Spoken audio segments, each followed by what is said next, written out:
পর্ব ২ শিশুর আগমন। কয়েক মাস পরে অলৌকিকভাবে কুসুমের গর্ভে সন্তান এল। গ্রাম জুড়ে কানাঘুষো, অতঃপর ঈশ্বরের দয়া। কিন্তু কুসুম জানত এটা ঈশ্বরের দয়া নয়, কিছু একটা ভুল হয়েছে। রাতগুলো ভয়ঙ্কর হয়ে উঠল, পেটে থাকা সন্তান মাঝে মাঝে ওর ভিতরে আঁচ কাটত, কানে ফিসফিস করত এক অজানা ভাষায়। কুসুম শুনতে পেত গরম নিঃশ্বাস আর ছায়ার মধ্য থেকে কুয়াশার মতো মৃদু হাসি।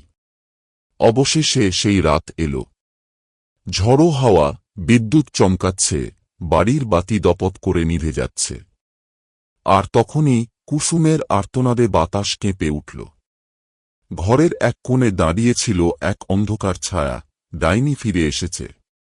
প্রসবাহ, কুসুম, জন্ম দে। বজ্রপাতের শব্দের সঙ্গে সঙ্গে শিশুর কান্না শোনা গেল। কিন্তু সেই কান্না স্বাভাবিক ছিল না, তা ছিল কর্কশ, অশুভ, অতিপ্রাকৃত। রঘু আতঙ্কে পেছনে সরে গেল।